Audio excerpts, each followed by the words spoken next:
sini saya akan membahas mengenai topik meraih masa depan, menghadapi tantangan dan peluang angkatan kerja di era digital. Saudara-saudara sekalian, kita berada di ambang revolusi besar dalam dunia kerja. Otomatisasi dan perubahan teknologi lainnya sedang mengguncang dasar-dasar cara kita bekerja dan berproduksi. Tugas-tugas yang dulunya dilakukan oleh manusia, kini dilakukan oleh mesin. Dan ini mengandung kita semua untuk bertanya, bagaimana kita dapat mempersiapkan angkatan kerja untuk masa depan? Bagaimana kita dapat memastikan bahwa setiap orang memiliki kesempatan untuk mendapatkan pekerjaan yang layak dan bermakna? Izinkan saya memaparkan beberapa poin penting yang sangat perlu kita bahas kali ini.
Pembahasan pertama mengenai keterampilan apa saja sih yang dibutuhkan oleh pekerja di era digital sekarang ataupun untuk masa depan. Nah, keterampilan teknis seperti pemrograman dan kecerdasan buatan akan menjadi mata uang baru di masa depan. Menurut laporan World Economic Forum 2020, diperkirakan 85 juta pekerjaan akan digantikan oleh mesin pada tahun 2025. Namun 90 juta persen peran baru yang lebih adaptif terhadap pembagian kerja antara manusia, mesin, dan algoritma akan muncul. Namun, jangan lupa bahwa keterampilan seperti komunikasi, kreativitas, dan pemecahan masalah akan tetap berperan penting. Kita harus memastikan setiap individu memiliki akses ke pendidikan dan pelatihan untuk mengembangkan keterampilan ini. Kita perlu merombak sistem pendidikan dan pelatihan kita agar relevan dengan tuntunan zaman. Mari kita dorong bersama perubahan ini demi masa depan.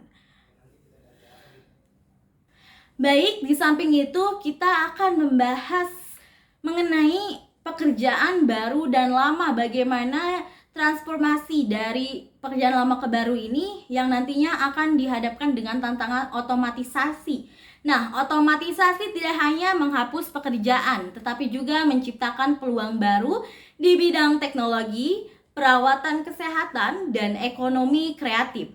Contohnya, pandemi COVID-19 telah mempercepat adopsi teknologi digital dalam berbagai sektor, menciptakan permintaan tinggi akan keterampilan teknologi, informasi, dan komunikasi. Nah, dari sini kita diharuskan bersiap untuk membantu pekerja beradaptasi dengan perubahan yang ada. Kita perlu menyediakan pelatihan ulang dan program penyesuaian keterampilan yang memadai. Bayangkan dunia di mana pekerja yang kehilangan pekerjaan karena otomatisasi mendapatkan dukungan penuh untuk beralih ke karir baru yang lebih menjanjikan. Kita bisa mewujudkannya jika kita bekerja sama. Nah, pembahasan selanjutnya bagaimana sih mengenai kebijakan tenaga kerja. Kebijakan ketenagakerjaan kita harus berkembang seiring dengan perubahan zaman. Pemerintah harus memastikan bahwa pekerja memiliki hak dan perlindungan yang mereka butuhkan di era ekonomi digital ini. Kita perlu kebijakan yang mendukung pelatihan ulang, perlindungan sosial bagi mereka yang terkena dampak otomatisasi, dan insentif bagi perusahaan yang berinvestasi dalam pengembangan keterampilan tenaga pekerjaan. Kita tidak bisa menunggu lebih lama lagi. Saatnya bertindak dari sekarang. Nah, mengenai hal itu, kita bisa juga disambungkan akan pembahasan konteks adanya kesetaraan dan inklusi dalam lingkungan ketenagakerjaan. Kita harus memastikan bahwa manfaat dari perubahan teknologi dibagikan secara merata. Kesetaraan dan inklusi harus menjadi fondasi dari setiap langkah yang kita ambil. Setiap orang, termasuk perempuan, penyandang disabilitas, dan minoritas, harus memiliki kesempatan yang sama untuk sukses di dunia kerja masa depan. Kita bisa menciptakan dunia yang lebih adil dan sejahtera jika kita berkomitmen untuk kesetaraan. Kajian oleh McKinsey Global Institute menunjukkan bahwa meningkatkan kesetaraan gender di tempat kerja dapat menambah 12 triliun dolar pada PDB global tahun 2025. Selain kesetaraan, dialog sosial juga dapat kita bahas. Dialog terbuka dan inklusif antar semua pemangku kepentingan sangat penting. Pemerintah, pekerja, pengusaha, dan masyarakat sipil harus duduk bersama dan merumuskan masa depan pekerjaan yang bermanfaat bagi semua. Ini adalah momen kita untuk menciptakan kesepakatan yang bermanfaat bagi semua pihak. Jadi, kita bisa melakukannya dan kita harus melakukannya. Kalau bukan kita, siapa lagi? Baik, usai sudah pembahasan yang saya paparkan mengenai tantangan ataupun peluang dari seorang ketenaga kerjaan di era digitalisasi. Saudara-saudara, mempersiapkan angkatan kerja untuk masa depan adalah tantangan besar. Tetapi juga perlu peluang emas untuk menciptakan dunia kerja yang lebih adil, inklusif, dan sejahtera. Otomatisasi bukan hanya ancaman, tetapi juga peluang untuk meningkatkan kualitas hidup kita semua. Dengan investasi dalam penelitian dan pengembangan teknologi, reformasi pendidikan, dan kebijakan ketenagakerjaan yang responsif, kita bisa menghadapi tantangan ini dengan kepala tegak.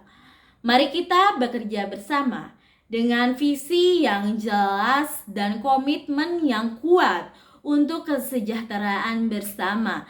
Masa depan yang lebih baik ada di tangan kita, dan bersama-sama kita bisa menciptakan dunia di mana setiap individu memiliki kesempatan untuk berkembang dan berkontribusi dalam ekonomi masa depan, ekonomi masa depan yang dinamis dan inklusif. Ayo kita wujudkan masa depan yang lebih cerah untuk semua.